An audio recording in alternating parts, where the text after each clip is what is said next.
You think so? Welcome to Comic Book Stream Man, ladies and gentlemen.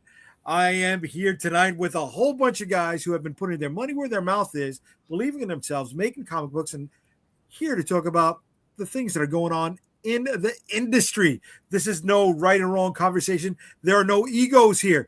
This is just barbershop talk or something that you would do in the bar after a comic con. So we're going to hang out. We're going to talk about a bunch of shit that's going on in the industry. Make sure you say what's up to us in the chat, folks. And I guess you know that I blew the intro because I wasn't prepped. Yes. What's up, fellas? I am joined tonight by Marvin Wynn, Amin Amat, Fred Schwartz, Tom Hutchison, and JayDee Calderon. What's going on, guys?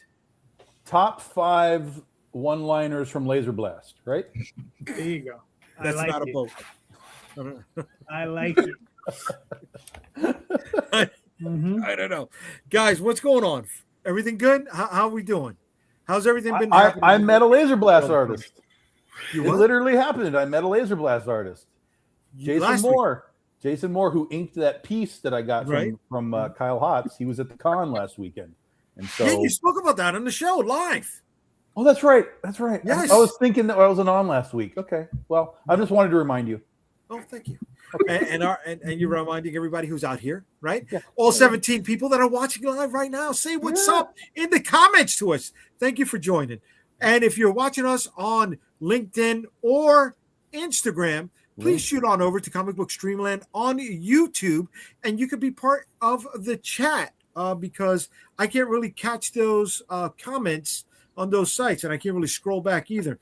And tonight we're going to be giving away one more enamel pin. New York versus the World enamel pin to one lucky person in the chat if we get to the top 5. All right. So we went over what Tom did last week. Fred, Marvin, Calderon, anything special happened with you guys? Non-laser blast related? No, nothing laser blast. That's a Tom joint right there. That's a Tom joint. Okay. Yeah. No, Kickstarter got funded, so now it's on to the fulfillment part. That's way to be, brother.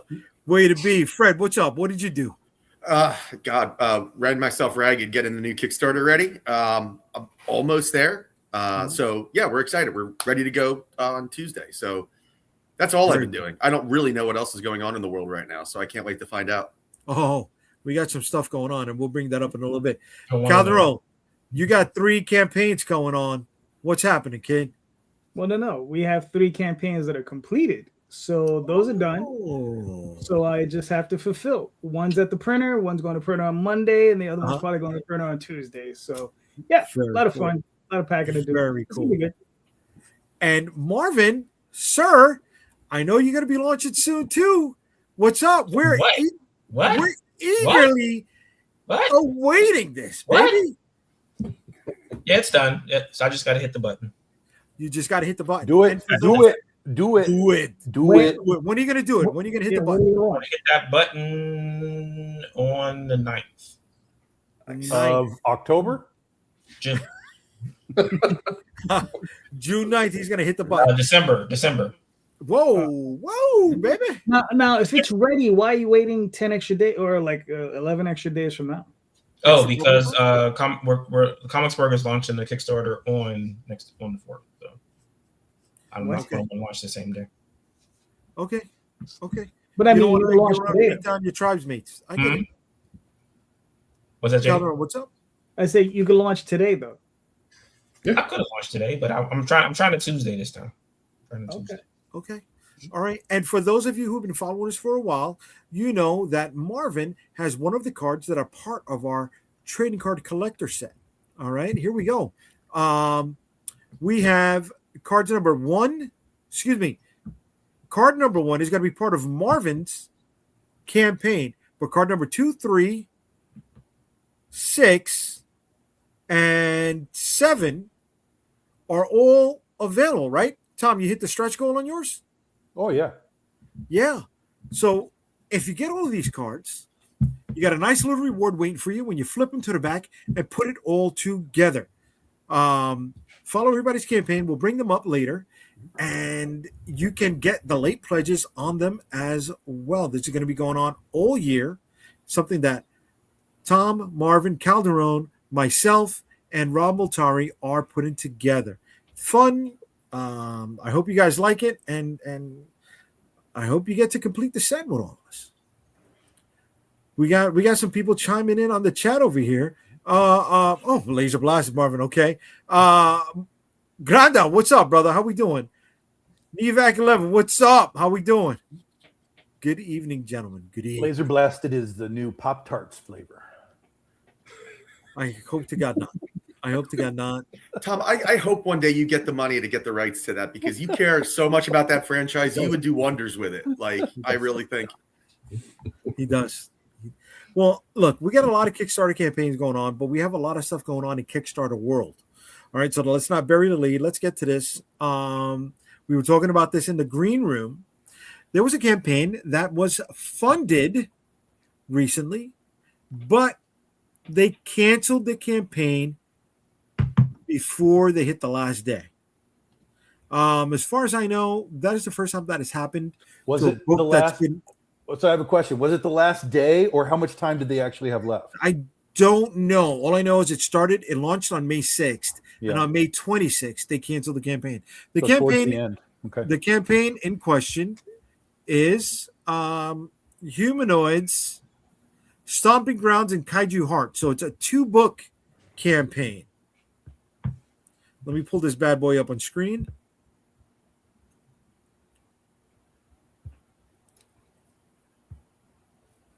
Here we go. Stomping Grounds and Kaiju Heart, a gigantic dual project launched for fans of both Bob's Burgers, Cartoon Network, and comics with Mega Monsters and Mega Heart. Nice log line. Humanoids, well-known publisher out there in the direct market. Oh, let me hit to the campaign. The project's creators behind Bob's Burgers, Mr. Pickles, Axe Cop, and all of your HBO, Comedy Central, Cartoon Network, and Nickelodeon favorites. Mitt Tischler, Elliot Spurl, Sarah Stern joined forces with French rising star Toufé in a dual project launch. So I don't want to get into that many details because whatever, they gave up on the campaign. Fuck them. Oh, should I have said that? Whatever. Well, and that explains some of it right off the bat, that it's 2 different books. And that's part of why they were like probably very surprised. So okay, let me read their cancellation update. Excuse me. Here we go. So, a difficult decision. We want to thank every backer who has pledged their support to the Stomping Grounds and Kaiju Heart campaign. We at Humanoids have spent the last couple of years owning our mission and our vision as a publisher, as a way to strengthen our roots to weather the mercurial comic storms of the publishing industry. We have also done our best to nurture new seedlings in the hopes that they would bear fruit to our core audience's liking and that of new audiences. Unfortunately, that is not the case here. While it's evident many of you are craving projects with monstrous heart, such as these, you may not want them from us. The campaign's momentum has not been strong enough to give us confidence that we can bring these 2 books to publication in the way they deserve. We have therefore had to make the very difficult decision to cancel the campaign with 9 days remaining. There is in no way a reflection of Stomping Grounds or Kaiju Heart. Excuse me, this is in no way a reflection of Stomping Grounds or Kaiju Heart, both of which are strong and wonderful works, nor especially of their authors, whose dedication, creativity, and passion have been inspiring throughout this process. Sometimes a project does not find its home or its audience in the way one hopes. It is deeply disappointing, but it is also part of the reality of developing and publishing books across time and space. We are grateful to everyone who has supported the campaign, shared it, or helped give these projects visibility. We encourage you to continue to support their creators enthusiastically with your eyes peeled for new announcements and new life. If you have any questions, feel free to contact us at the Humanoids team. Blah, blah, blah, blah, blah, blah. Did they have a retailer tier? Did they have a retailer tier? I don't know. Let's look at that. Also, what was their start goal? What was their initial funding goal? $9,999. Oh. So at $10,006 with 9 days left, they said, adios, adios, adios. Right, but it's. I mean, I think it's more than less for two different reasons. It's the funding and then the backer number. So looking at their other campaigns, they were over 1,000 backers on almost every one of them. This one had 148 people. Right. So this is saying that we're not publishing this book at all. So not only that, pick rocks to whoever's working on it. Right. Look at their tiers. The highest tier was $60. Right, but I mean, you don't have a retailer tier. Nope. How are you involving retailers in this process then? Right. Well, unless they were just planning on distributing it to the direct market, which they still do. Right, but now you're saying it's not viable. But if you pull up Green Lantern Burke's comment. I'm sorry, we're still on that page. Here we go. Yeah, Humanoids is Metal Orlant, and I don't think this project was on brand. No, it did look like a young like Steven Universe style book, right? Right. I mean, what they're known for is books of bande dessinée. They're known for books from Europe. Okay. They don't look like those types of books, and the fans they probably cultivated want those types of books, not this. So let me go into some of their previous campaigns. Here we go. We're going to pull that up. But that's a marketing problem, and more particularly the marketing team, because if you have a particular product that's known as, let's say, European, and then you throw this particular project out, it should have never been on Kickstarter because that's already something different. You should have done, if they have an off print for Humanoids that does handle those sort of product, then put it under there. But to put the Humanoids label on it and then have it like that and it's not European, of course the numbers will be different because Humanoid was Europe. But look at their percentages for a second. I'm sorry, I just want to hold on. 231% funded, 1,386% funded, 2,912% funded, 15,182% funded for Metal Orlant, but then that carries weight. 688% funded, 4,830% funded. So they've risen the money, and some of these went into the six figures with funding dollars. And then they got two more campaigns launching soon, but I don't know. I don't know if people are going to continue to support Humanoids on Kickstarter, guys. I mean, but they'll go back to what they were doing before. Like it's they all do like you did before, and the people will come back. I mean, they ignored that. Here's the thing: that's 150 people. Yeah, you're talking about thousands of people on the other campaigns. Yeah, so those 158 people might be bent out of shape, but there's still 1,000 plus people on the other campaigns that are like, whatever. Yeah. But we've been to places where 158 people don't raise $10,000 collectively. Sure, of course. But what you said is you don't know if they're going to come back. Those 100, let's say you have 1,158 people that pledge to Humanoid stuff, and 158 leave. That sucks, but you still have 1,000 people that are like, we didn't back that thing anyway. So we're here for the more mature sci-fi books. We're not here for that kid stuff. And there's also a chance that you have there could be like repeat backers involved in there too. That everything they put out, I'm going to back it. So you also have that, which also means that you probably could cut like a small percentage on that. I mean, that I shouldn't say we all, because everybody does different types of things. But like in my brand, Big Dog Inc., there is a hierarchy of this sells better than this sells. That happens with everything that I do, and it's a Tetris, thing of like which is going to sell more here or there or wherever. Right. Same with Brian Pulido. Lady Death is going to outsell Hell Witch. It just does. It happens all the time. So, in this situation, they clearly tried something that, like they said, like Burke said, was off brand, just in an attempt to maybe break into a new market, who knows? And it didn't work. And I think if it had been one book, they probably would have been like, oh, it's one book. Let's roll. But because it was 2 books, 10,000 probably won't even cover their printing. 5,000 a pop. Right. Okay. Here we go. Some of the comments here. BM Thingy Nerd. I've seen an almost funded campaign get canceled, but not a finished one. And I got the pin, JD. Thanks. Way to be, Pop. I like that. I'm glad you like that. And why is Humanoids on Kickstarter? Aren't they a big, like tier 3 indie comic company? That's irrelevant. Okay. Because IDW is on there, Boom is on there, Keanu Reeves is on there. It's a selling platform. Let's put a pin on that for a second. I like that. I like where you're going with that. But let's put a pin in that. You all ain't give us enough money. Humanoids, yeah, that's what they're saying. We went over what Green Lantern Burke said. Here we go. We got Victor Medina. Hello, what's up, brother? Bambo Oficial. Hello. And people place a goal they think they can reach, but secretly need more and hope they get more. That's the reason. So if I say 5,000 goal and I really need 10,000, if I place 10,000, that number is so high it'll scare people off from backing in the first place. So they do 5,000, hope for the 10K. Yes, I agree with that.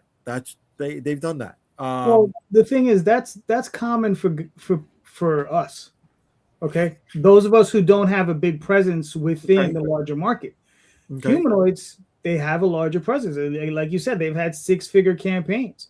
There's no reason for them to think that they would have to put 10,000, 20,000, that they wouldn't reach those goals, right?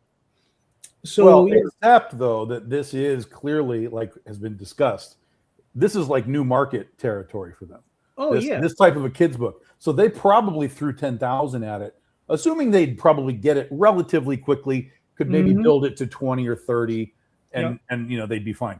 But they didn't get the response that they wanted, and they canned it. No.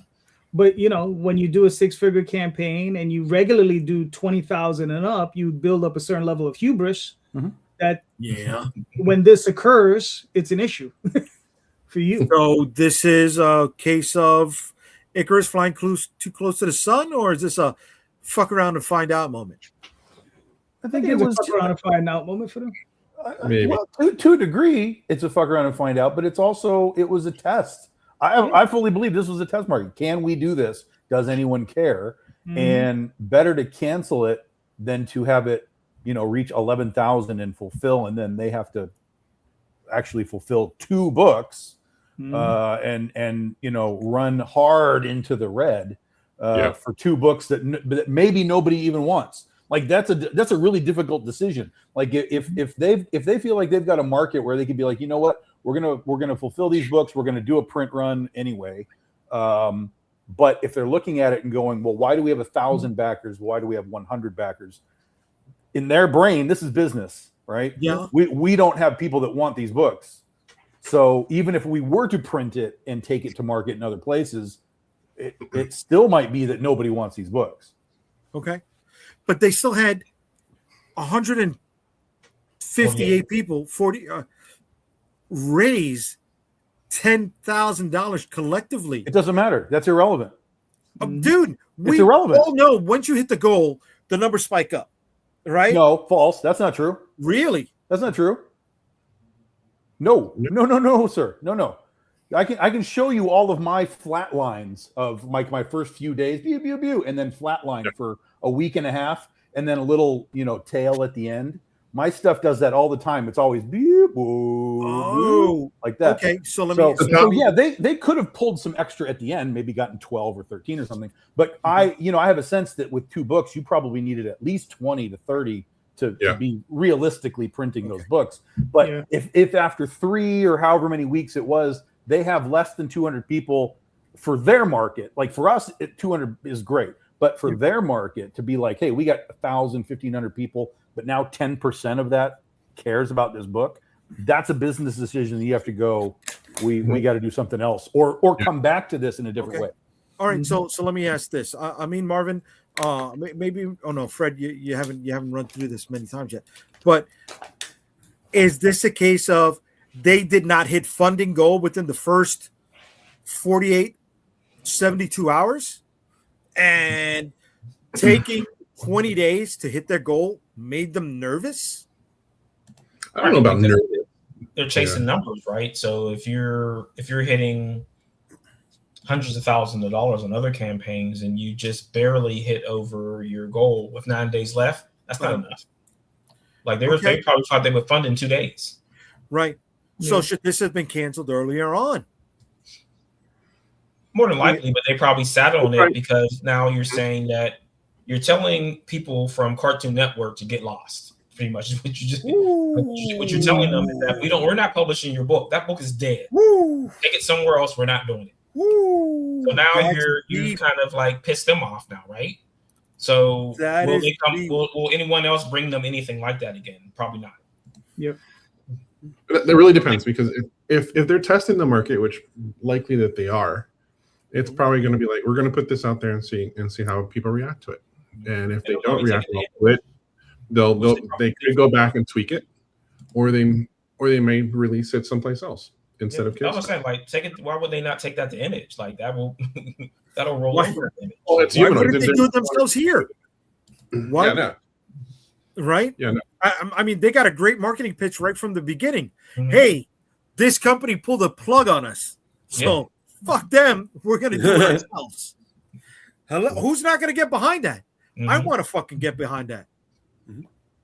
And they've got name value to it. Like it's just weird because it seems like the publisher was in their way of getting that. They definitely got name value. Let's look at some of that name value again. All right. I mean, they were talking Bob's Burgers, Axe Cop, right? Mr. Pickles, HBO, Comedy Central. But then, come on, man. Let's be for real. People are interested in those IPs. They're not interested in the creators. Understood. You know what I mean? Like it's like they tell you, like, if they invite you or me or Tom to go write Batman, are they really buying you, me, and Tom? No, they're buying Batman. Right, right. And so this is not a case of from the director of, from the writer of, from the producer of. It could be the producer, writer, whoever, but if people don't know who they are, it doesn't really matter. Yeah. Listen, that's like saying you're going to go to a movie because a movie star is in it. I like Tom Cruise in Top Gun and Maverick. I don't care that he's Jack Reacher or whatever. I'm not going to go see that movie. Yeah. So the name value only goes so far. You can say from the creator of Bob's Burgers, okay, great. I don't know who that is. I like Bob's Burgers. I don't know who that guy is. Right. That doesn't mean it translates into something else I'm going to like. I might look at it, but it doesn't mean it's going to be an automatic sale just because you have from the creator of something behind it. Right. But then again, you say that's a marketing problem again, because is there a video there? But here's the other thing about Bob's Burgers, right? Just as an example, how much money did you pay to see Bob's Burgers? Nothing. Exactly. Whereas in this, you got to pay money. Yeah. And also too, like how many names, like how many people's names really move the needle for you anymore? Like who do you like? There are a lot of people, like creators and writers and stuff, that I like, but I don't buy everything they put out. Like there are some people that I like better on their indie stuff. There's some people I like better on their like certain characters and some not. So like, I mean, whose like name anymore commands like an automatic purchase? Like it's rare. And like to your guys' point, to get the Bob Burgers guy to translate to dollars is a bit of a stretch. No disrespect. Right. You know, some of the comments over here are very interesting. Barbara B, right? You can only comment if you were a backer. So Barbara B, thank you for taking the time to respond. Though again, as a comics fan and a backer, it's still frustrating to hear that humanoids intentionally set an artificially low threshold in an attempt to game Kickstarter's algorithm for engagement. If that's a tactic you were taking, it would have been better to be transparent in your campaign materials instead. You intentionally misled backers with an artificial goal. That's why we're disappointed. This is a common problem on Kickstarter, one that I'm sure is as frustrating for you as it is for us. But the reality is this kind of algorithm gaming only works if the people behind the campaign are doing a sizable amount of community outreach and sufficient market research strategy to ensure the true goal will be reached. Otherwise, as backers, what we see is that you've set an unrealistic goal and that we should entrust your campaigns in the future. So those other two campaigns that they got launching soon may be blacklisted. Maybe. Truly hope to see these books get a second chance on a new campaign someday. Hope this will be an opportunity for you to regroup, whether here or on another crowdfunding site. The fact that you canceled this campaign after successfully funded is so disappointing and unprofessional. As a Humanoids fan and someone who was looking forward to reading and owning these books, I can't help but wonder why you set the 9,999 goal, knowing you wouldn't be able to produce these books at this level of funding. It ends up seeming like you expected these books to fail and then panicked when the project actually hit its goal. Wow. And with 9 days left on the clock, there was still more room for backers. Definitely disappointed in Humanoids and feeling sympathy for the artists and writers whose works we will now never get to see. I hope you reconsider this decision, as I am truly flummoxed. I'm so confused. The campaign has reached its goal, but you're canceling it. And then that's it. So the biggest thing came from Barbara B. And she touched on a few points here, guys. Gaming the algorithm is huge. That's done platform wide. Yeah, but it's sort of the opposite problem where the gaming of the algorithm, you get campaigns that fund at a low goal, but those guys don't cancel, and then you never get the book. So you lose the money and you don't get the book. Yeah. They're like, we didn't have enough money. So in this case, they're like, look, we were expecting this to do more. Yes, we probably should have had a higher goal, but either way, we were expecting this to do more. We don't want you to be charged and then not get the book. So we're gonna bail out, wash it clean. It's not a great look. I'm not saying it's a great look at all, but it's better than them saying, well, we can't do this after you get charged. Like, that's the problem that happens on these other campaigns that go like, oh, I only need $500, and they raise like $700, and then they're like, well, I didn't make enough to make the book. Right. So that goes into what she says later on, where it ends up seeming like you expected these books to fail and then panicked when the project actually hit its goal. Yeah, I agree with Tom. I think sometimes if you set like a certain number, people like will say that you hit your number and they're just kind of like, okay, I can check out now. Like I don't have to, or I can just get like what I want, need, and don't have to like support the creators or the team or whatever as much. So I was going to ask, actually, has anybody that's like done a Kickstarter ever felt like you I don't want to say game the algorithm, but like caught the algorithm and like rode the wave? Like, has it ever worked out? All of our campaigns have always been, well, all of our normal campaigns have always been 5,000 goals across the board. That we've done smaller campaigns where we have different goals, but we've always started at 5,000. So, but do you ever feel like you caught like a headwind like early on and like it boosted your campaign? Like, do you ever feel that algorithm boost, or is it real? All of our campaigns, like I said, first few days, pew pew pew pew pew pew, and then and then at the end, pew pew pew pew. Like, it is. I can show you all of our charts, and they are identical, pretty much. To how they go. Even in the days where we used to try and spike mid-campaign doldrums, we'd be like, "Hey, there's some new add-ons that you can come in and get some more stuff to buy." Occasionally, we would get us a real spike in like that couple of days. And then it would go spike and then flatten out again until the end. So, but even that doesn't, even those mid-campaign attempts don't really do anything anymore. Yeah. I've done heavy marketing on my books using my marketing background, and it is very interesting. It's literally at the bumpers of your campaign where you have the most activity, and then you got that crap in the middle that just literally levels out. And for as much as you push and for as much as you try it, you might get a little blip, but it doesn't. It's not until near the very end that it kind of like picks up again. But that's why I've shaved everything to a maximum of 3 weeks. There's no reason. But isn't that gaming the system? Isn't that gaming the system? So you can minimize that flat zone. It's gaming. It's not gaming the system at all. In fact, it's just saying I only need 3 weeks to reach my goal. Yeah. Okay. So there's no gaming the system would be I need 5,000, but I'm going to make it 1,000. And if I get to 3,000, I'm going to go, oh no, I couldn't make my book because I didn't get to 5. Well, then you should have made a 5,000 goal. So that's gaming the system. I'm gaming the system in my favor in the context of wasting time, right? Because if I'm new to a 4-week campaign and 2 of them are dead, what's the point? Just take one of those weeks out. I'll still have 1 dead week, but at least I'm not butting my head against the wall for 14 days trying to get these spikes. Plus, in that long period of time, if it's only creeping upwards, you just give more people a chance to drop out too along the way, because they get bored. They're like, "Oh, this isn't over yet. I'm going to take my $50 back," and then they drop out. Yeah, I disagree with Tom, because I don't think his definition is right for gaming the system.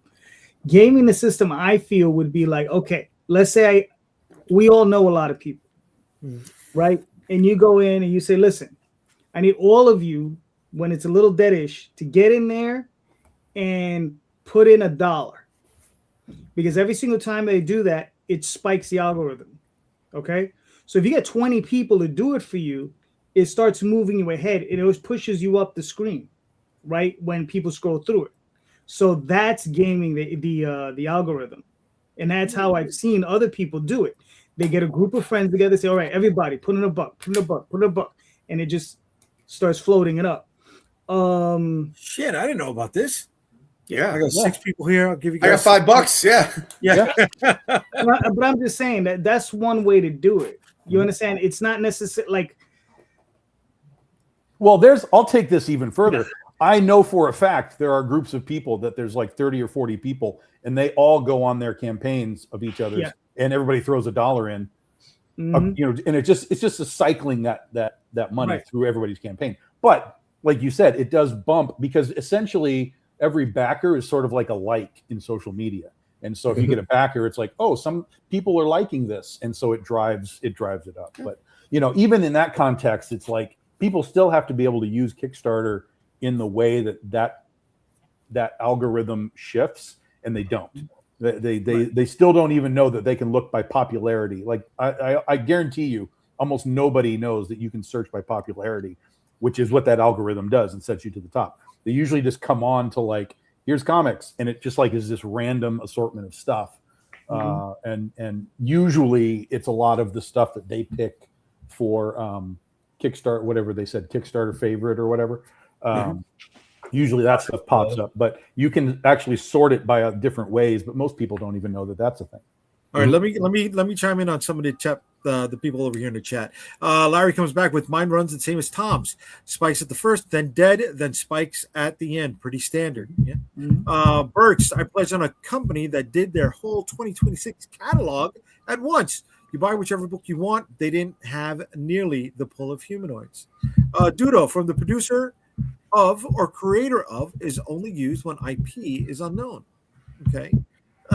Larry comes back again. No one cares about creators unless they are huge. And that's because we all seen it and done it. These titles and whatnot mean nothing to the jaded customer. Charlie Stickney, when you say dead, do you mean no sales or minimal sales? Minimal sales. Minimal. You might get 1 or 2, but at the same time, you might be like, oh my God, we got like 5 backers. Oh my God, like 3 guys dropped out. So it's just sort of this wash of, this tiny steps upward over that center hold, right? Yeah. Not only that, they drop out if something better they see now pops up. Less campaign time means less time to drop out. BMD nerd, I do trust those 60-day campaigns less than I trust the 30-day ones. Jerry, if you have to do that for things to work, why is it gaming the system? That is the system. Okay. Well, yeah, it's like the guy who in football said, if you're not cheating, you're not trying, right? Yeah. Yeah. It's the system. You use the system how you use it. Well, that was Eddie Guerrero, right? If I mean, don't get me started. I don't think so, but yes. You cheat, you steal. Yeah. Larry comes back with everyone passes around the same $20. That's kind of fucked up. Yeah. And it's algo hustling, right? And that's what it comes. Algo maxing. That's what the kids would say. Algo maxing. Algo maxing. I don't know. It's still a hustle. It's a hustle. Yeah. At the end of the day, right? Whether it's professional, whether it's on the street, it's still a hustle. I want to thank everybody who's chiming in on the chat right now. We're nearing the halfway point, and I want to say thank you. if you're hanging out with us, I don't have my notes. You see, I'm stumbling, I'm fumbling. I don't have that shit. But look, if you're having a good time, please hit the like, subscribe, and share buttons. All right. It's only going to help the community grow, and tell them that we're putting out something that is interested by all folks who are making comic books out there.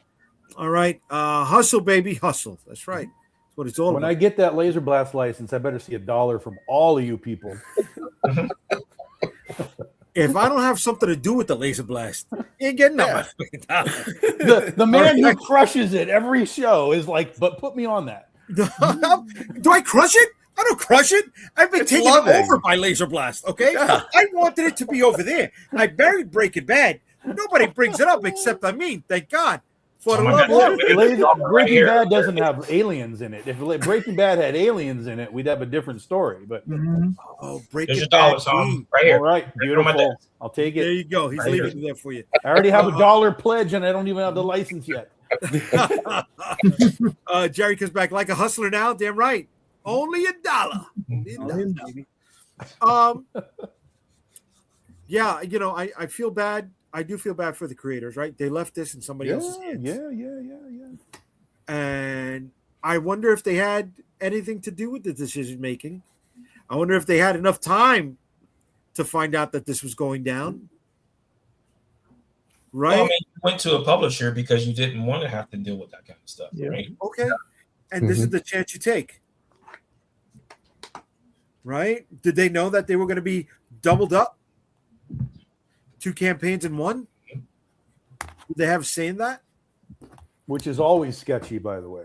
I've seen that. I've seen that done from other people. I won't say who, but I've seen multiple books, like 2 books at the same time. It never goes well. Like if they're like, oh, they always do like 5,000 for a book. Okay, great.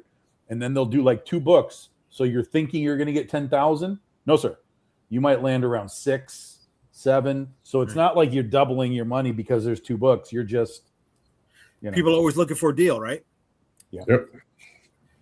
And if you offer it, they're going to jump on it. Right, but that's the issue though. Why prep up your Kickstarter saying Bob's Burgers, this and that, when you have no confidence in the product? Like you're using those names for a reason, and then you're like, okay, now junk, right? Yeah, that's where it's a marketing problem. Somebody in marketing really messed up on that one, because it's and the company. They should have just been like, if they have faith behind their product, then you don't need to be dropping names. But the moment you start dropping names, that's when you are lacking confidence in the product, and you're trying to use other ways to leverage that. But if not, then they should just remove that part and just go with the title and go with the story, like most Kickstarters do, someone in marketing really messed up on that one. Right, and you usually don't put the creative team at the top of your Kickstarter, because the top of the Kickstarter should be where you're explaining what you're trying to sell. Right, your product image should be right there on top, right? The first thing that's You're not. They weren't selling that. They were selling Bob's Burgers, Axe Cop, and right, Mr. Pickles, HBO, Comedy Central. Which they don't have access to. So now you set kind of a precedence of what you're trying to sell, but now it's like you're doing a 3-card Monty, right? You're showing this thing, and here's what you're getting, and that's probably why it didn't get. Yes, because with comics, there's very few people whose name you slap on it and you can make some money. But even someone like Jim Lee doesn't bring in money, because if you guys remember that title he did a while ago called Divine Right, the numbers on that nothing compared to some of the other stuff that he did, that was his own project, right? And it wasn't even a high concept. It was just. But the thing is, he delivered the same quality of product that he does on Batman. Yeah. Well, you got to take it even closer. You can still do it. When they did not New 52, the Rebirth stuff, they put Jim Lee on a book for like 3 issues, like The Immortals or something. It was something really weird, and they were like, "Oh, Jim Lee's drawing this," and he did like 3 issues that nobody cared, because it was just a book that nobody cared about, even with Jim on it. Right, because it's not 1990 anymore, right? Yeah, I think the thing is, with someone like Jim Lee, he has to be doing an established IP that fans are already attracted to. If he's going to do something else, he needs a really good established writer to go with him.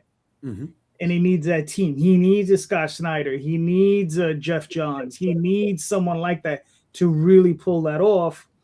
If not, it has to be Superman, Batman, Wonder Woman, X-Men. It has to be that, or else it's just not going to sell. So, because, you know, his work with Brian Azzarello on the Superman. But it's Superman. Yeah, Superman.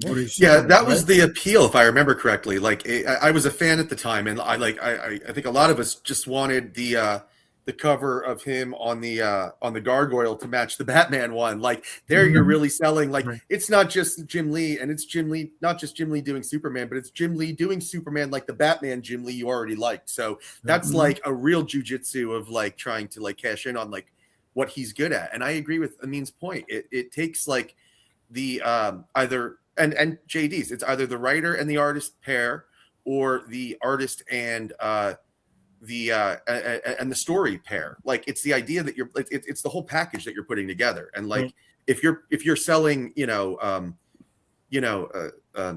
could take it a step further, rather than just seeing like Jim Lee on like a dream character, but like Jim Lee in like a genre, or Jim Lee in like, I mean, there's so much that you can do, with like superstars. And it's that idea of like putting them with a product that's going to sell, or on a project that's going to sell, that they can move.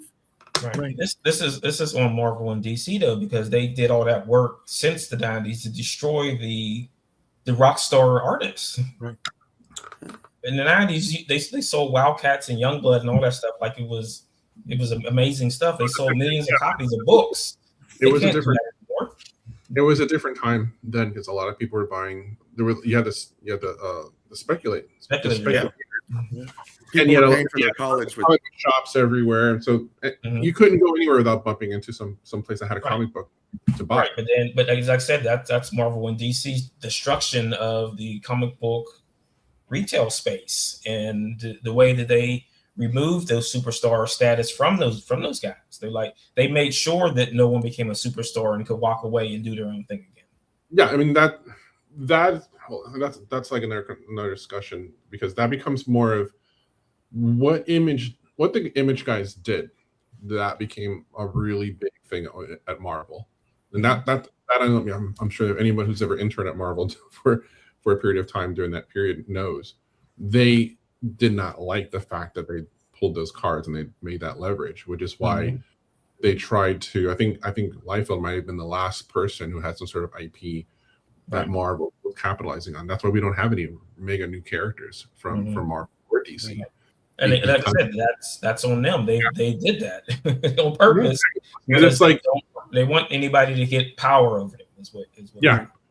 It's a weird legal sort of spin on it, because it's like you have somebody that worked on your product, made it really popular, but then the power that person had was literally overpowering the product and your brand.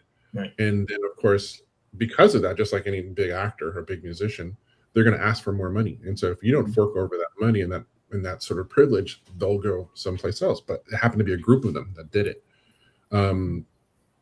Which is funny, because even though those guys did it, the deals that they were dishing out to the Kuberts and a bunch of other ones for them not to do the same thing have become pretty much legendary in the industry. Yeah, well, it came to a point where in Universal Studios, they didn't want Kubert to sign any of the work that was utilized for Marvel, the island of Marvel over there, and he had to find ways to etch his name into some of the cross hatching and stuff like that to make sure people knew that he did this work. But I want to get back to this campaign for a second before we get out of here. And going back to this main image, does this reinforce the concept? And it was touched on earlier. Does this reinforce the concept that Kickstarter is not a YA platform, or does the money that it raised say different? No, Kickstarter. There's plenty of YA stuff on Kickstarter in all ages as well. So yeah, but I think his point is that it didn't blow up. Even with humanoids behind it, it didn't blow up. Like if you were to assume $10,000, okay, it's 2 books. They each made $5,000. Like that's not a big hubbub over this type of a book. So does this make people who look into exposing that on Kickstarter have second thoughts? Don't do that here. Well, I think you'd have to do more research. You'd have to go into previous campaigns and do some hard research into what of this type of stuff has come, what sort of numbers, what sort of names or publishers were attached. You have to really do some research. To be perfectly honest, I know there's lots of like kids stuff and sort of all ages stuff on Kickstarter, but I don't ever remember seeing anything like popping off and going crazy. There may be something that happened with like a big name that came through, because that kind of stuff has happened over the last few years, just like random writers and stuff, people that do web comics and stuff come into the space and they're like, hey, we're doing a physical thing for the first time. Those things go crazy. So, and I don't know who any of these people are, these creators. So, you know, there's no name value. To me, those images are terrible. I don't even know what I'm looking at, to be perfectly honest with you. I don't know what I'm looking at. So I wouldn't even look twice at this as I was scrolling. So was this bad Kickstarter develop? I mean, bad management, campaign management? Right. Look how far you had to go down there before you saw a cover. Yeah. Well, and none of it for me, again, this is just me, none of it's appealing to me at all. But again, you're talking about that sort of Steven Universe-ish stuff, which is like, I'm total zero on that stuff at all. But all the images are super tiny. There's more emphasis on the price than the actual product. Like, I have problems with the design of all of this. I don't know how they do humanoids in general. This might be their layout that they do. But why do you have all that fucking orange? Like, what are we doing? Like, make those pictures bigger so people can see what the hell they're getting, rather than all these crazy tiny images. You know, I don't know, man. It's not an impressive campaign, regardless of what the book is. Like, if you like that type of art or whatever, fine. But it's not like a campaign that I would look at and go, wow, I got to get in on this. It's just not. Yet it still raised $10,000. Yeah, for 2 books. It's huge. And they have a huge mailing list. And you got to figure. Yeah, they do. 10% of it came through. Yeah. Right. And they put, they put their blurbs in before they even show you the cover of the book. Right. Lead writer for Bob's Burgers. Director of Bob's Burgers. Mm-hmm. I don't mind blurbs and stuff like that in the early going, but you got to move a little bit faster, I think. Like, Bob's Burgers meets Pacific Rim. Yeah, I have no problem with that sitting there like that, but I think you got to be able to move a little faster. And then when you get to the meat has to be selling that product. And all of their images are so tiny, and like, you don't need to show a cover and then a little iPad next to it to show that you get a digital. That's one of the dumbest things that I can even imagine. Like, just eliminate that, make a bigger image. You're sell the product, but it's almost like you're hiding the product, because you're like, well, you don't need to see this. It's just bad. Charlie Sickney says, I throw out there are plenty of people on Kickstarter who have no idea who Jim Lee is. Going back to the old. They're terrible people. Terrible people. And BMD Nerd, this looks more all ages than YA. Yes, I'm sorry. That's what I was going for. All ages. But yeah, the cover images don't look great. Oh, Fred came back. All right. Power, guys. I'm sorry. The storm. Florida. Yep. That's a big marketing blunder. On and design, marketing design blunder. So does this damage humanoids? Does it put a stain on them in any way? Nope. I mean, it's going to be something that people talk about for a while, but they'll come back with stuff that they normally do. And, if 150 people drop out and they still make 1,000 backers, they'll be fine. Barbara's going to be all over that, dude. Barbara's going to get them. She's going to be all over the internet talking about that. Yeah. Calderon, what did you want to say? All they have to do is they put out one Mobius book or something like that, and that's it. It's done. They're going to raise another $250,000, $500,000. It doesn't matter. Yes. Yeah. It's a bump in the road. They're going to feel the bump, but then they'll move on. Right. Does this put a stain on us? I'm sorry. I mean, go ahead. If it goes recurring, then that's when that's become a worry, not for us, but for them. But yeah, right now, like JayDee said, they can throw out a Mobius campaign out right now, boom, done, and people are going to forget about it. Yep. So they have enough tools in their arsenal to erase and wipe people's memory of certain things. As long as they don't do it. They could get the flashy thing from Men in Black, and she'll still remember what happened. Yeah, pretty much. Yeah, pretty much.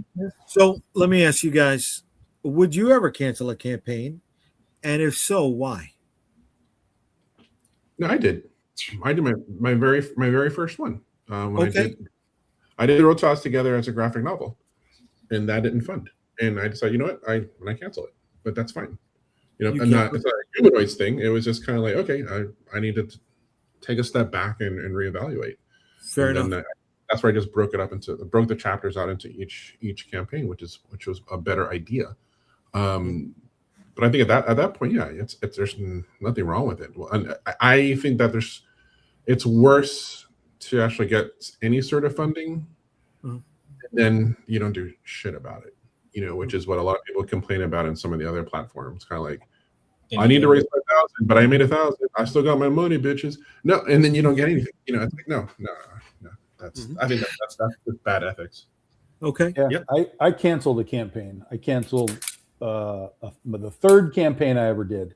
I canceled it, and I canceled it because we weren't similar to what they were talking about. It's not working the way I thought it was going to work.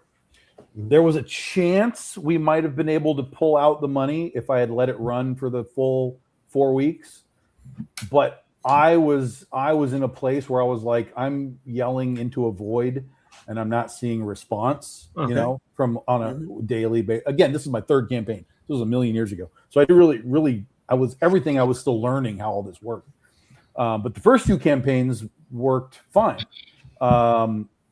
And so I kind of cruised into it thinking like, oh, we're good. This will be an easy one. And it wasn't. And so I was like, okay, no, we're going to stop this. I'm going to figure out who, what, where, why, when about all of this, but it wasn't funded. I didn't kill it after funding.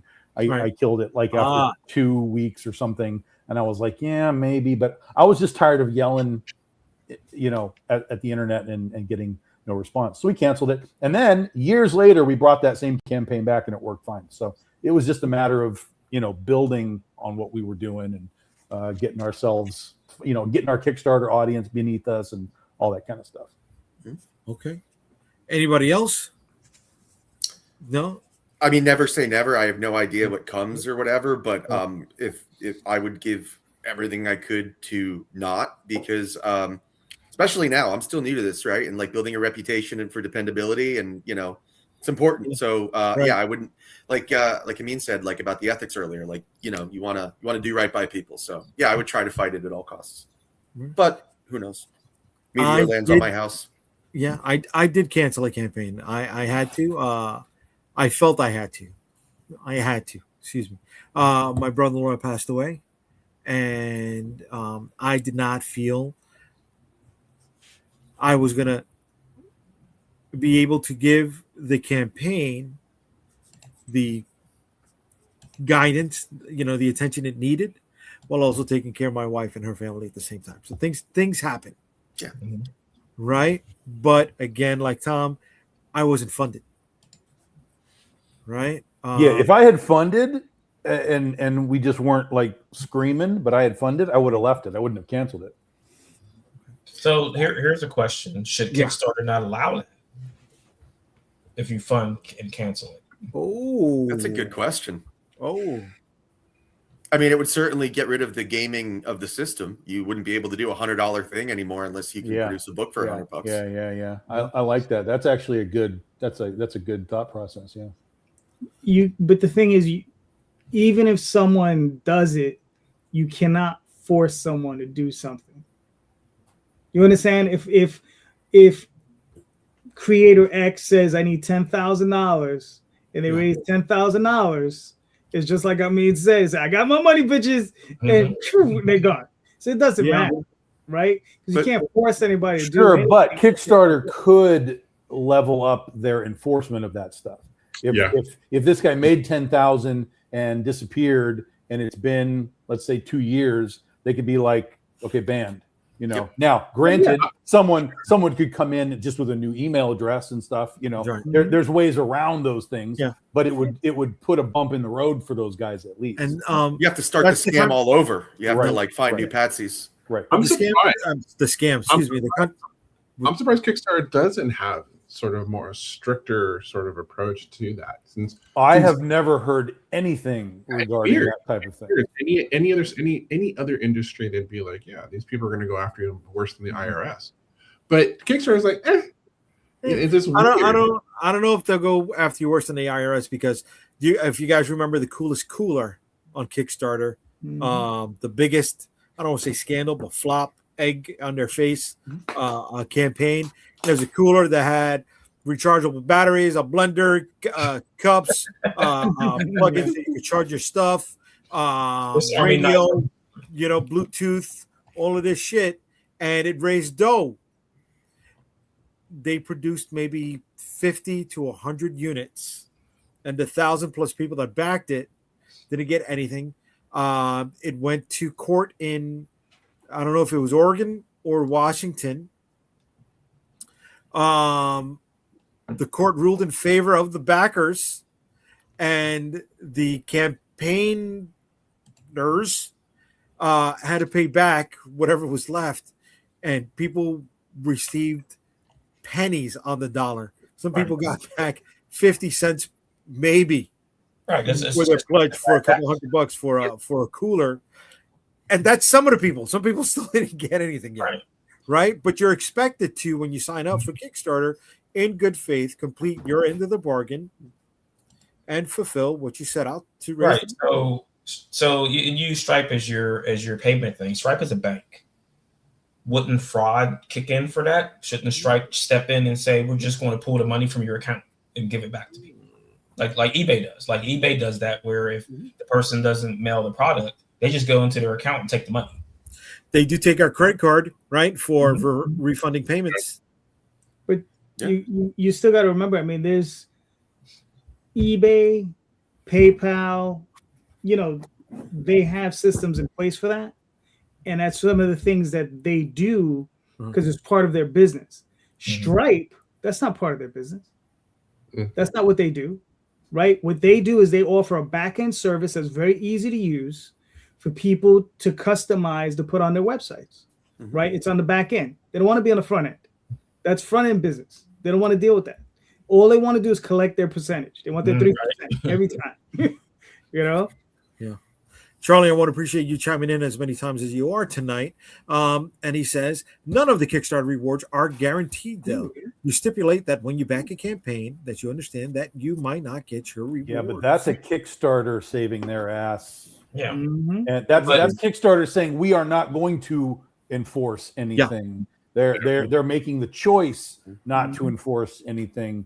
And that's how they save their ass, because that's a new thing just in the last few years that they posted that little blurb on right, that you got to check the box. I understand. Right. Out disclaimer. And in fact, that's almost problematic, because it almost is a door opening for scammers to be like, well, they're not going to give a shit, so we can just go pull $3 or $4 grand out of these guys and then go to Tahiti if we want. But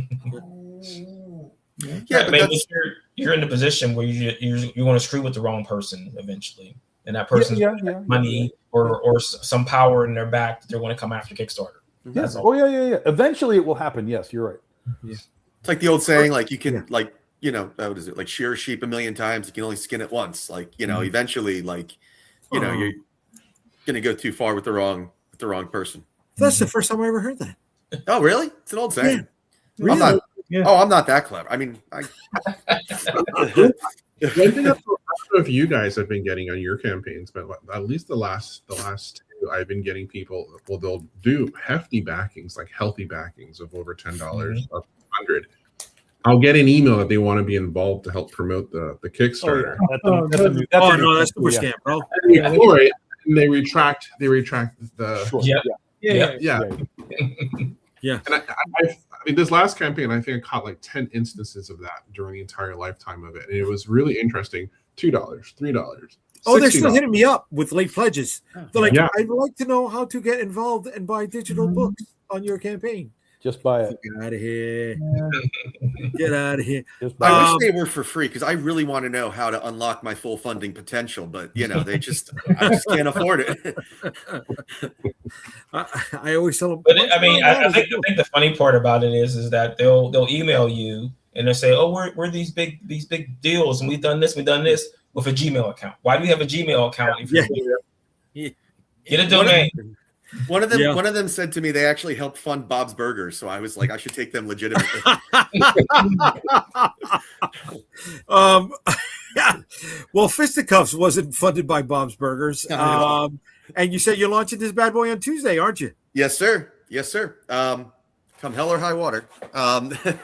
Fisticuffs is launching on Tuesday. Fisticuffs is the story of a functional drunk whose comfortable life derails when a one-night stand has deadly consequences. It is the sense of humor of The Boys meets the explosive action of Invincible, meets the kind of personal storytelling that you would get in a Martin Scorsese movie, as it deals with a lot of dysfunction, addiction, and things of that nature. We are launching, like I said, on Tuesday. The first 72 hours are front-loaded with a ton of exclusives. We're going to have covers that you can only get during that time. We're going to have a cover available that's only going to be the only one guaranteed to be available in foil and metal, which we're going to be doing for the first time. We're going to have catch-up tiers where you can save some money.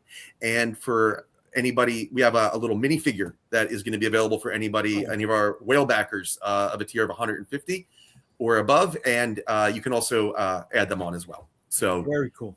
Yeah, we got all kinds of fun stuff. All right, folks, it goes live on Tuesday. Mm-hmm. The link to Fisticuffs is in the campaign. Is in the comments. So jump on over and be ready to back my man's book, man, as soon as he launches. Hell yeah. Thank you, sir. And another one that is ready to be launching on the 9th, Marvin? Is that the 9th? I don't know. I don't remember. Should be the 9th, yeah. It should be the 9th. It's going to be your collected trade of The Edge, Volume 3. Volume 3, God's Thunder. So right. God's Thunder are the organization from issue 1 who hate anyone who has powers. So they're sending the monstrous Kyred to go and wreck anyone who has powers on the planet. Way to be, brother. All right. And as I said at the top of the program, Marvin's card for our collector's trading card set will be part of this campaign. It'll be the first stretch goal. It's in there, right? Yeah, it's in there. Is it in there? Yeah. It's in there, brother. It's in there. So if anybody wants to get down, the link for this is going to be in the comments as well. Mm-hmm. And last but not least, in promotional items tonight is Tom's book. Like that segue? No, nothing. Anybody? Bueller? I was still looking at the art on Marvin's book, man. That's really cool. Marvin's been working with him for how many books? Every book. Every book. Mark V, right? Mark V, only artist on the book ever. Nice. Way to be, baby. All right. And Tom's book went live last week. BDI World Goth Day. Give us a quickie, Tom. Tell everybody what's up. Quickie for $1. They cost $1. You got to back it for $1. And you get a quickie. So this is the last issue of our Goth Day series. Each one reads kind of on its own. We kind of deal with the different ideas of like creation and in this one it's societal conformity and nonconformity. CB Zane has been doing the art with us through the whole series. So it's CB and Gap Melvin on the interiors. Bucket list artist Stephen Sejic came on board to do covers for us. I can't thank him enough. We get some of our other buddies, Mike Chrome and Mike DeBalfo, and some new guys like Zach Raw. So all kinds of cool variant covers for y'all. But the interiors, you get a little taste of them, but the book itself the story is about nonconformity, but so is the art. And we're not really going deep into like showing all the art that CB is doing. We want that to be kind of a cool surprise for you all to see how it kind of literally goes outside the box, because that's what this whole story is about. We've unlocked a couple of stretch goals for you, and one of them is the trading card for Catnip. That's part of the set. So yeah. And this has about 12 days left, something like that. I think it ends on the 10th. So Marvin's going to launch, and then we're going to end the next day. Nice. I hope. How many more? You said 10 days left? Yeah, something like that. So cancellation day is 9 days. On the 9th, we'll decide if we're going to stick with it or not. And again, the link to all 3 books are in the comments, folks. So jump on them, please. JayDee, you don't have a Kickstarter launching this week? No, I just wrapped up 3. Well, you wrapped up, now it's time to launch a new one, right? Well, I have to fulfill first. That's the difference. There you go, baby. So all right. Well, look, we're playing the back end. We're in the last 30 minutes of the show tonight. You know what it's time for, ladies and gentlemen? It's time for top 5. I don't got a reel. I don't got the wheel this time. I don't got the wheel at all. And what happened to your wheel? Top 5 Yo Mama jokes. Update this motherfucker. All right. So it's been a busy week. This has been a busy week. So we're gonna go right down the line. Okay. So if it does not mention comic books specifically or movies specifically, it's either genre. All right. We already know what we did. We did rivalries. So let's move on. Street level heroes. Right? We didn't do street level heroes. Okay. Let's get through this Let's get through this list so I can do a new one. Okay. Because at this point, I don't know what we've done and what we haven't done. That's why you're supposed to remove them. I was in North Carolina last week. I got back Monday night. I'm fucking tired. I've had a short, condensed week. I have all time to fucking deal with all of this. This is your game. You came up with your responsibility on your show. That's why I'm doing it this way, okay? We're going to clean the slate, and we're going to come back with a brand new top 5 list. All right, so. Top five lists. Top five lists. That's good. I like that. But we're going to start with street level heroes. All right. Anybody wants to take the lead? Fred, let's go, baby. Yeah. Fred, you're on mute, brother. Keep telling us, Fred. Yep, we can't hear nothing. Yeah. Daredevil. Starting with Daredevil. Go ahead. I'm going to stay in that family. I'm going to go with Elektra. All right. I'm going to go with Dick Grayson. Nice. I'm going to take all the easy ones with Punisher. Okay. And I'm going to go with the Crow. Okay. Very cool. Yeah, but I guess. Yeah, it is. He's supernatural, but he's still street. Yeah. No, he is. Yeah. All right, Tom. You're on the clock. No. What do you mean no? It's no bullshit. Yeah. No. Sign up. Listen. I promoted your book. Heroes are like martial arts books. There are no good ones. Oh, come on. Kid. Don't do that. Don't do that. No. Don't be a curmudgeon. It's all basic bitch shit. Oh, Nightwing. Like, no. No, it's not basic bitch shit. I will piss in your fucking leg if I. I'm a basic bitch for liking Dick Grayson. You got them. Come on, let's go. I don't even have a clue who I would even start with. I mean, I listen. I know the list of who exists, but the top 5 of your top 5. Top 5. I don't want any of them. I don't want Iron Fist. I don't want Daredevil. I don't want Moon Knight. I don't want any of these guys. You gave us 3. All you got to do is kick out 2 more. But I can't wait to see But I just said I don't want it. That's not my list. I think the only guy maybe, but he's street level, but he's got still a supernatural thing would be Blade. Okay, right? He would still qualify, I guess. Yeah. So there's that. Yeah. I don't know. You know, one day Tom's going to be in New York City getting mugged, and all the defenders are going to be up on a building ledge and like, fuck Yeah, that fuck guy. those guys. All those guys. Yeah. Fuck those guys. Holy shit. The defenders, they do not deserve that name. The defenders are the Hulk, Yeah. Namor, Valkyrie. Doctor Strange, Silver Surfer, the Valkyrie. Valkyrie. That's the defenders. Yeah. Yeah. I agree with Tom on that one. Yeah. Yeah. Okay. They can both. Yeah, I've been trying to complete my defender set. All right, Calderon, you're up, kid. Faust Grips. Here's one for Tom. Critter. Badger. Oh, stroking his ego. Look at John that. Sable Freelance. John Sable Freelance. Very nice. I tried to keep it all indie. There you go.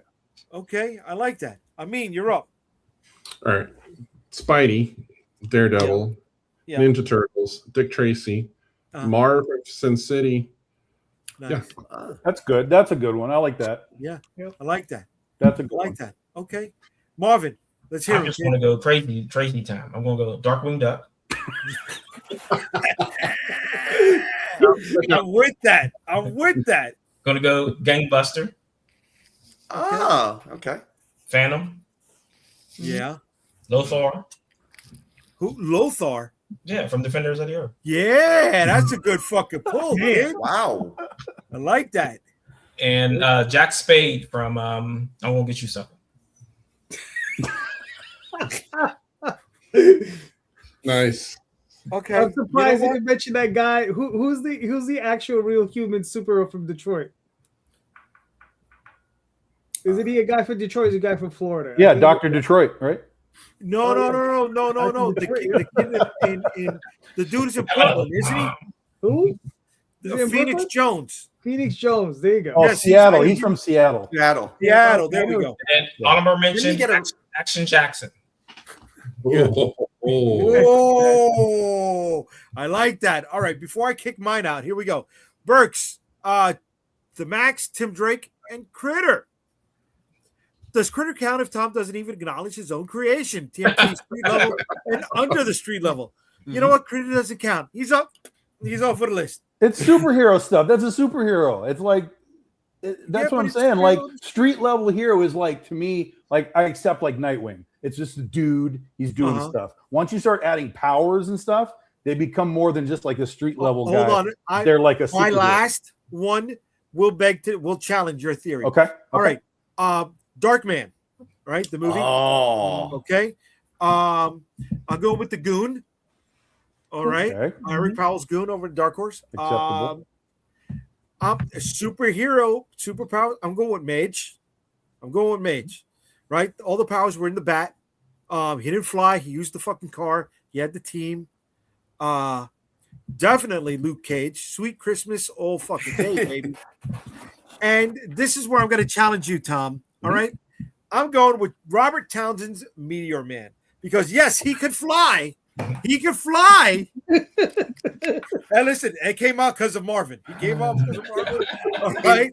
In that he could case- fly, but he dealt with street level issues. Sure. Which one was the- Well, see, that's what I'm saying. Like, is a street level hero a street level hero, or is it what he deals with? Right. That's so. I think there's two kind of ways to attack it. So I understand in that regard. Yeah. So Yeah, you know, it's open to handyman, right? interpretation. Handyman. How about that? Which one? Handyman. And, Also- here we go. We got. That was what I was going to say. There we Blank go. Man. Right. Shadow Hook. Yeah. Right. Shadowhawk's just a dude. Yeah, I accept Shadowhawk. Sure. Yeah. I like. Did where anybody that's going. see Okay. the Just a Spider dude. Noir show? That started off pretty good. I haven't seen it yet.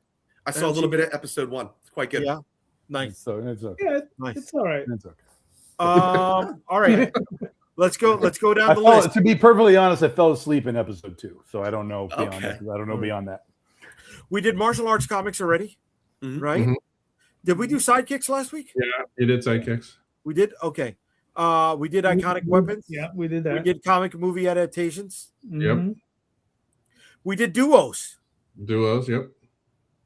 We did heroic sacrifices. That's where Yeah. Calderon Yeah. pulled a Tom. You're like, yeah, I'm not getting it.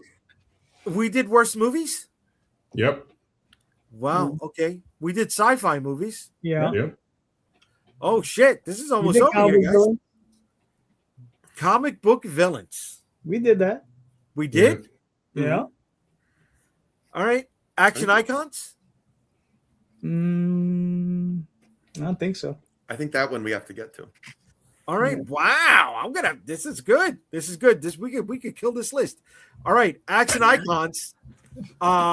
We started with Fred last time. Does anybody want to kick this one off? John McClane. There we go, Marvin. Here we go. Starting basic, bitch. Okay, I see. What else you got? Let's put Action Jackson back on the list. There you go, baby. Nothing wrong with that. Lone Star. Lone Star from Space. Marshall. Marshall. Space. Oh, Lone Star from Baseballs. That's your list. I mean, that's your list. Oh, I was like, somebody said Lone Star. I'm like, who the hell is Lone Star? Let Marvin finish this up, baby. Come on. Oh, come on. I need a good one. Oh, No, Google it. Come on. Now listen, it could be a character, Yeah. or it could be an actor. So it doesn't have to be one or the other. Well, I'm trying to think of something really obscure. Uh-huh. Man, I haven't seen any good action stuff recent. It's all old stuff from the 80s and 90s. Mm-hmm. Yeah, it is. So it happens when you're old. Yeah. No. Yeah. Let's do another Bruce Willis. Let's do Corbin Dallas. There you go. Okay.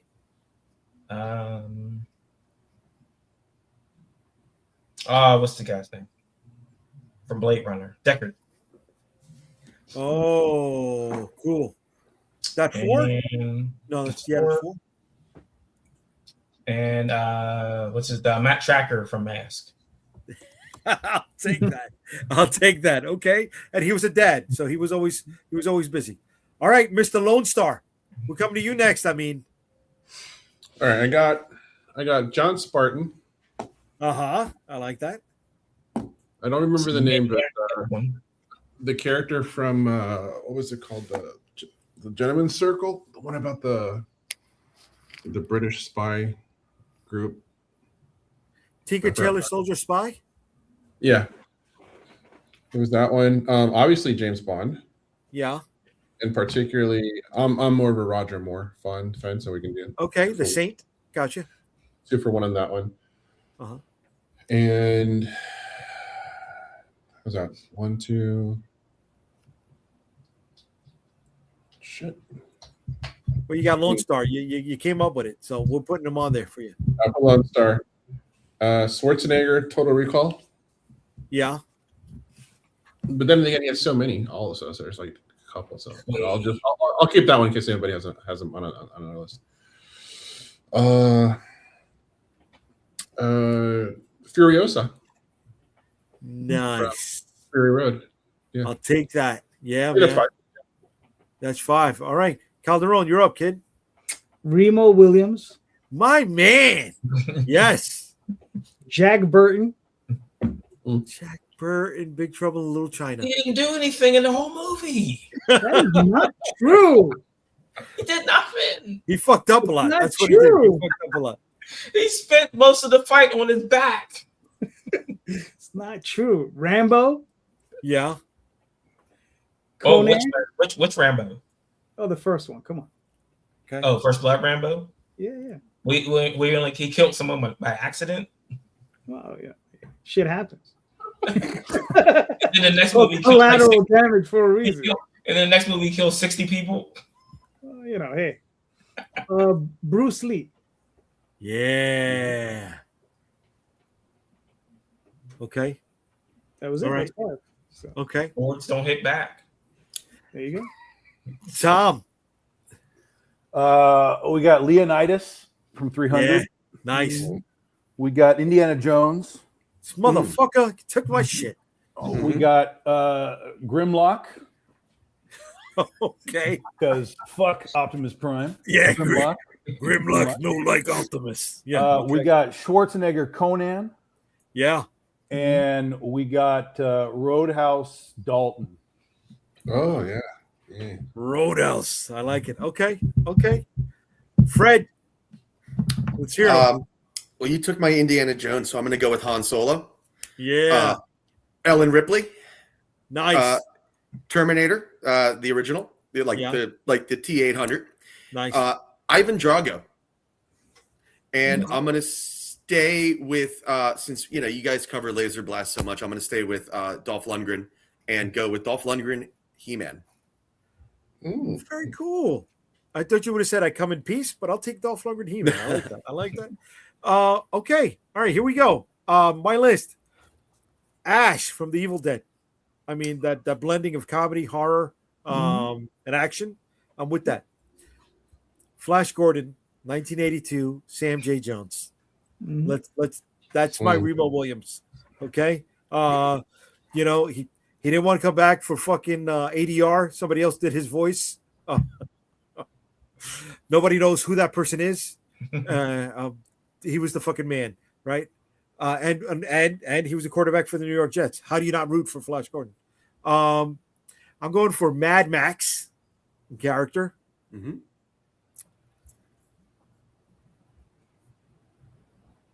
Jet Li.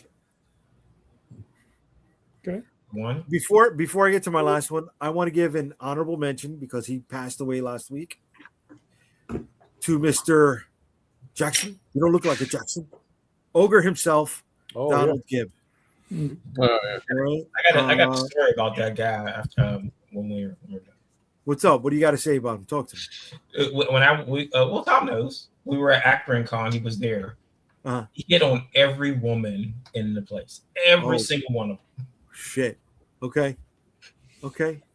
And the alternate action star, Mr. I do my own stunts, and I almost died in 5 different movies. Jackie Chan, him fucking self. Okay. Some of our chat said, all right, I think we know Tom's weakness for trivia night. Oh, it's coming, baby. Oh, it's coming. If I knew Moon he was Knight gonna be here trivia, tonight, I'm just gonna go home. I would have prepped it. All right. Egon, Clint Eastwood, Axel Foley.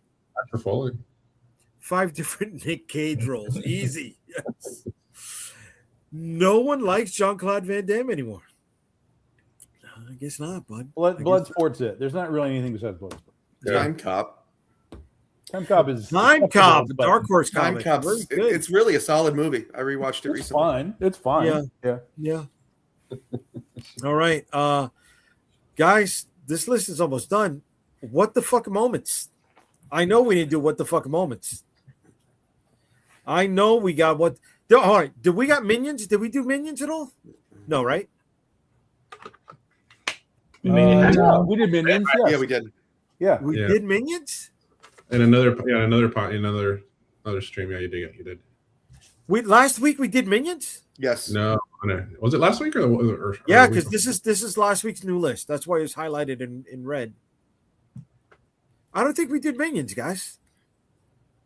I think it's what the fuck moments that we haven't done. I know we did. I know, but I don't think we did the last 2. I don't think we did Minions. All right. We'll revisit Minions. That's what's going to close us out tonight. But we're going to hit what the fuck moments. It could be in comics. It could be in movies. It could be in fucking life. I don't. Right now, I don't care. Because I'm going to struggle with this one. So, what the fuck moments? I got you. Anybody want to start? I got you. Marvin, ready to go again. Okay. The Deep Blue Sea when Samuel Jackson's doing his big speech, and the shark comes out of the tank and eats him. Okay. Dawn of the Dead when they rip the biker in half when they're they get him on the ground and they tear him apart. Okay. Again on Return of the Living Dead when the guy puts himself in the oven and cooks himself. Let's see.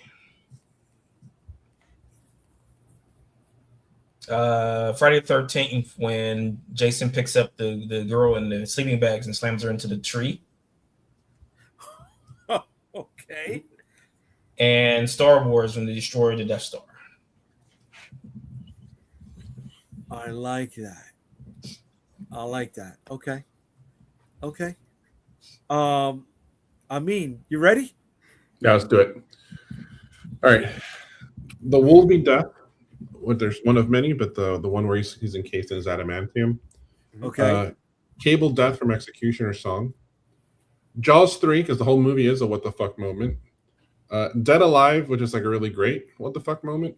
Yeah. And then, of course, like Marvin had mentioned, Return of the Living Dead, but the scene where the girl lets the zombie boyfriend eat her brain just to make him happy. All right. Okay. I'll take those. Calderon, let's hear them. Closing of the Red Sea, because those soldiers are like, what the fuck?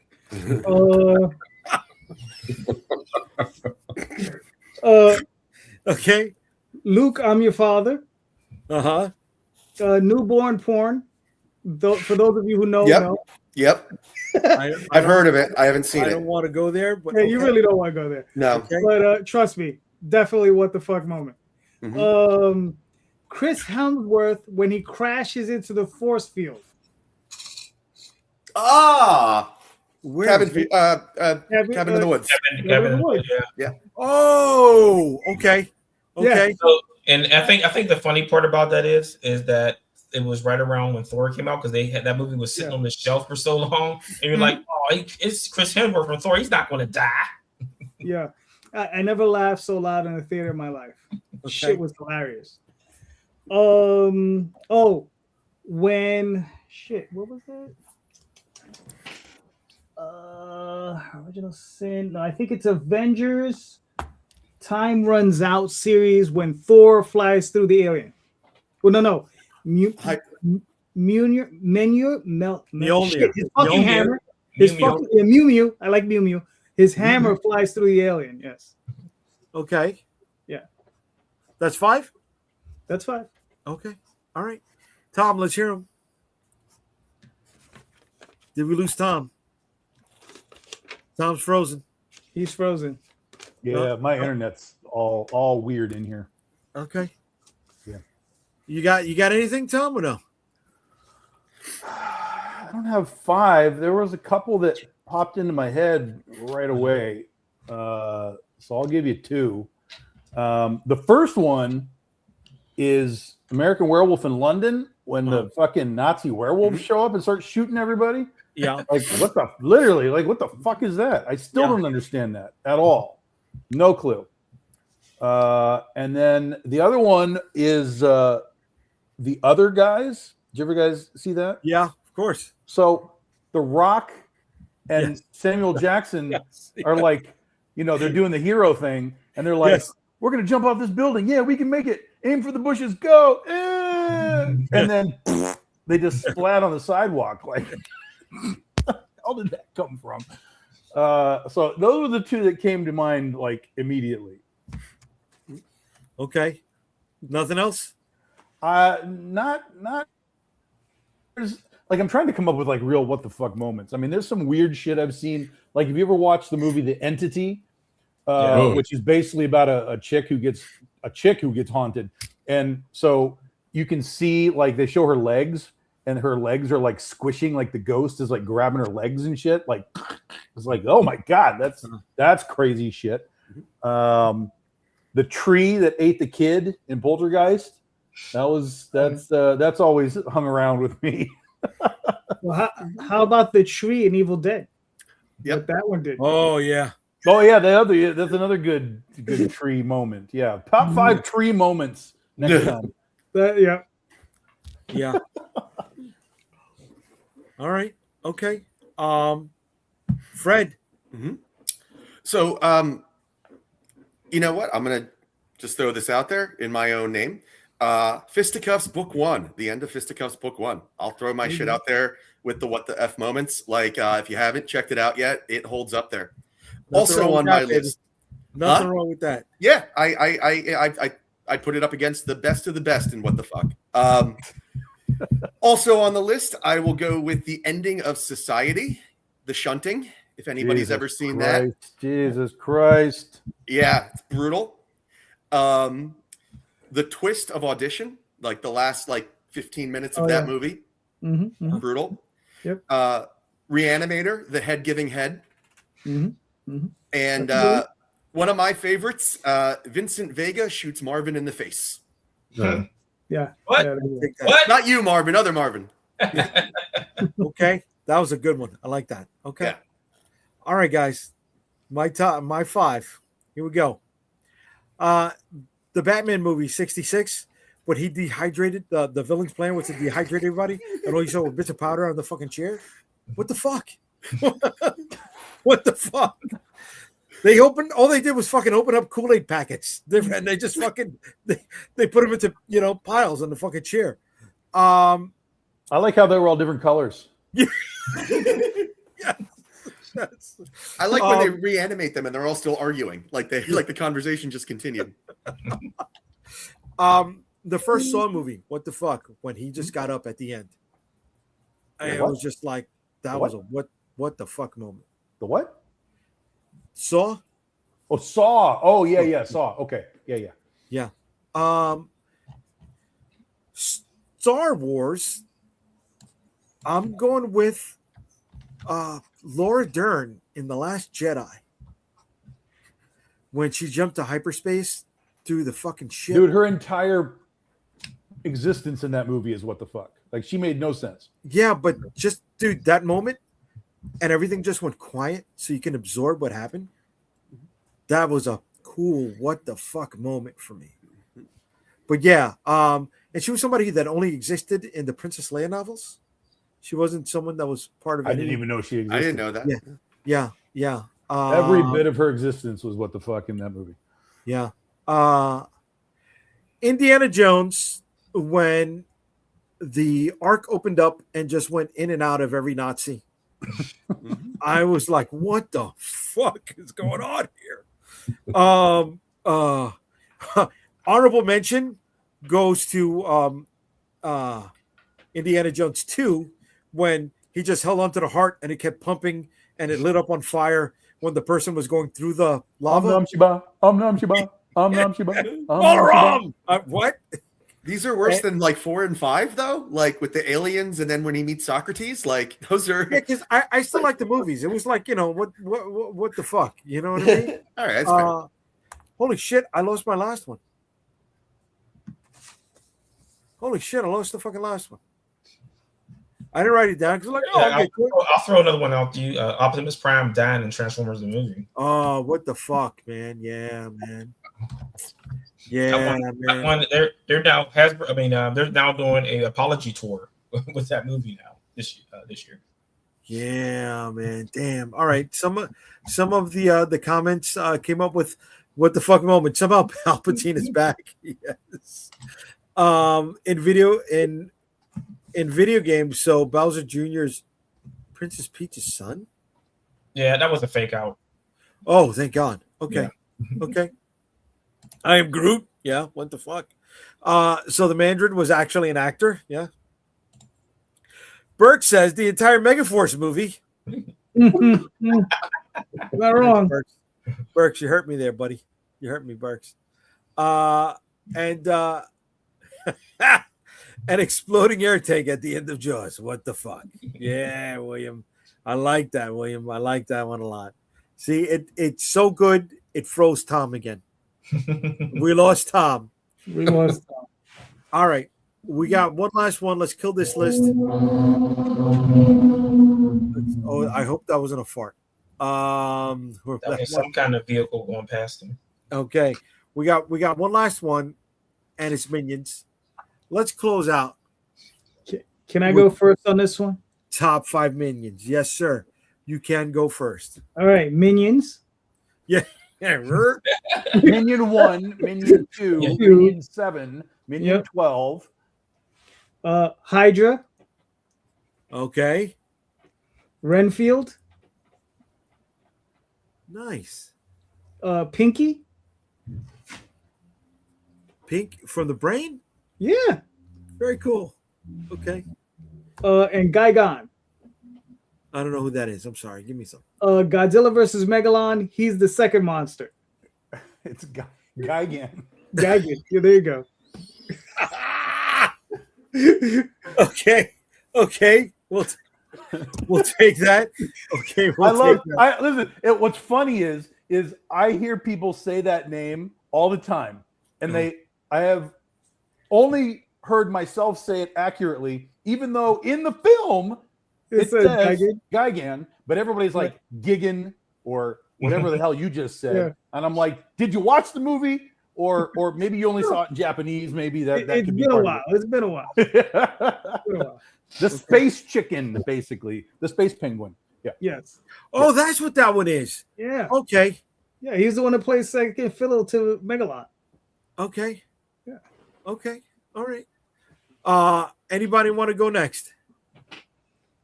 Sure. I'll give you Henchmen 21 and 24 from Venture Brothers.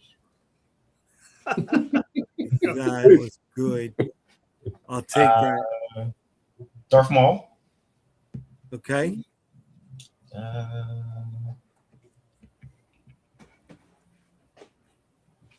Zartan. Okay. Starscream. Was he a minion? He wasn't a minion. Yeah, he was a minion. Of course he's a minion. Yeah. Okay. So I'm so pissed. He was only the leader for 10 minutes Yeah. before he got wasted. Mm-hmm. And if you're working for somebody else, you're a minion. Okay. And Minion from Spy Kids. There you go. Ah, okay. Okay. All right. All right. I'll take him. Fred, you ready? Fred, you're on mute, brother. I got 5.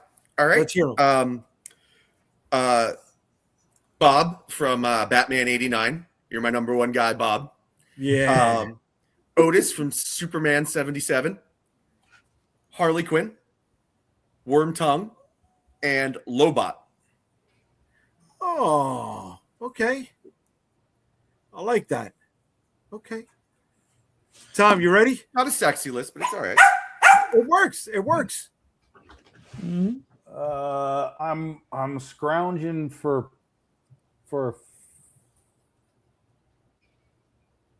Shit, we lost Tom again. Ground control to Major Tom. We may have lost Tom for the night. I mean, I got let's 4. hear it. I got 4 because someone At already least took. at least he has that fuck face on. Yeah.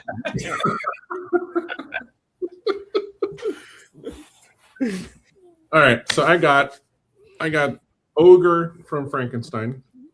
Okay. I put the Dreadnoughts instead of Zartan because the whole Dreadnoughts were Yeah. That works. I like that. They don't have a name for this one, but we know them as Sho'nuff from The Last Dragon. But he had a whole group of minions, but they're all called Sho'nuff. And then Cobra Commander once Serpentor came into power. Okay. He became a minion. Okay. Yeah. I'm with that. All right. All right, Tom, before we lose you again, let's hear that list quick, kid. I got 3, I guess. I got 3. I got Odd Job from James Bond. Nice. I got Jaws from James Bond. Mm-hmm. And then, I mean, I could just go into this stuff, I guess, but you got Mini-Me and Fat Bastard. Yeah. And Scott Evil. That'll be fine. Yeah. Okay. All right. I would go with the best minion out of all. Mr. Ned Beatty in Superman. Mr. Luthor. Yeah, he was mentioned. That's Otis. Oh. Yeah. You thought you had something, but you're already behind the eight ball. Mm-hmm. He's great, though. You're 100% right. He's amazing in that. Yes. I'm gonna go with Daredevil's hand, the ninjas. Mhm. Right. I think these guys are better than the original ones we were introduced to in Super Mario, and they're the Shy Guys. Right. I also think they're like precursors to the minions. For groups of minions, nothing beats a stormtrooper. They're out Except there. that they can't shoot for shit, so I don't Right? know how good they are.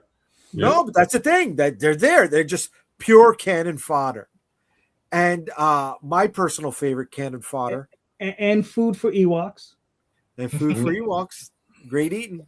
They didn't have Right. no problem shooting Uncle Owen and Uncle Roo. Holy shit, They, that's fucked they up. got up close. That's No, fucked do up. you know the theory behind that? That it wasn't the stormtroopers that did that. They say that was because Boba Fett's got his flamethrowers. They say that Boba Fett was there and he torched them. Listen, go watch the fan film Troops. It explains the whole thing. That's true. Yeah, that's true. Ah. And they showed us an Inferno Trooper in the Mandalorian season 1, right? The season finale. Yeah, they did add Inferno Troopers. Yeah. Yeah. And my personal favorite, going back to Flash Gordon, the football scene in the throne room, Ming's minions, right? And they just all sucked. They all had that face. There's something about British sci-fi that I don't know. It's a little awkward. You know what I mean? And they were just big. They were red. They had that weird look in their face. It was a dead thing. But honorable mention, going back to Flash Gordon, Clytus, the best Doctor Doom in all of cinema. Even though he was gold and black, not silver and green. Clytus on board, right? He's the best. He was the best. No bites? No bites? No. Just say Oompa Loompas and call them. Don't ever fucking say that around me, kid. You did that on purpose. You did that on purpose because you know how I feel about the Oompa Loompas, bro. That was wrong. Technically, the Time Bandits are minions. I'll put the Time Bandits in. Mm-hmm. Yeah. All right. Guys, that completes 5 rounds of the top 5. We went through quite a few topics in the top 5. Thank you guys for joining me. Those who participated. Sometimes they abstained. It's a great time for Tom to freeze, right? When I put that one up. That's why I'm going to piss in your lake, Tom. But before we get out of here, let's see what some of the people said in the comments regarding that. Egon, Narf. There we go. Are minions the same as bad sidekicks? Yes, they are. Minion Ryan Cordero for no, that was not cool. Not cool with that one, Champe. Right in the mommy daddy button. Yes, sir. And Emperor's Hand, Mara Jade. All right. You know what? You'll never see in live action because Disney does not like it. No, that sucks. Does not like Mara Jade. I don't know why. You know what, Egon? You came up with some good stuff in the chat. So I want to say I'm sending you this glow in the dark New York versus the World a hard enamel pin, baby. I'll get your address and that'll go out this week. 4 out of the last 5 weeks, I've given away pins. All you got to do is watch the show, participate in the chat, and we'll hang out, baby. All right? You get some. Nothing needs to be spent. Just take part in our chat, right? Green Lanternsburgs is 1. Egon is 1. BMD Nerd is 1. Here we go, guys. All you got to do is hang out with us and bullshit. Thank you for the time. I want to say if you had a great time with us, please check out some of the other episodes on YouTube with Comic Book Streamland. And don't forget to hit those like, subscribe, and share buttons. I'm sure you're going to have a good time if you had a good time here tonight. Calderon, you want to start us off with letting people know where they can find you, brother? Facebook, Twitter, Instagram, DA, and that's it for now. TheOswaldChronicles.com. So, There we go. Not on Kickstarter at the moment. Tear me up. It's coming. Fred, it's coming. Let us know where they can find you, brother. At Schwartz Art LLC on Facebook, Instagram, all the big ones, www.schwartzart-llc.com. And Fisticuffs Book 4 launches June 2nd, this Tuesday, 10 a.m. See you there. I mean, Mhm. talk to us, kid. Yeah, you can find the. Thanks. You can find the Road Dogs comic on Instagram and Facebook. You can find me, Amin Amat, on Instagram, Facebook, X, formerly known as Twitter, and TikTok. All right. Cool, bro. Marvin, hit him up. Comicsbird.com and the edgecomic.com. The socials are there. And tomorrow, starting at 9 a.m. over in Oakland, I will be at the Pittsburgh's Greater Book Fest. Nice. All right. Tom's not here, so you can find him at bigdoginc.com. And Monday night, we got a special going on with me and Amin. You can catch us Comic Book Streamland. That'll be episode number 115, guys, because this is episode number 114. So catch us Monday night for a special edition at 8 p.m. And you can find me at all of these locations under pretty much Unstoppable Comics, Substack, Threads, Blue Sky, TikTok, Instagram, also under JayDee Unstoppable, Facebook, Unstoppable Comics, Twitter, X, whatever you want to call it, under Unstoppable Com or JayDee Rosario. And on YouTube, it's either JayDee Unstoppable or Comic Book Streamland. Thank you, everybody, for hanging out with us. See you next week.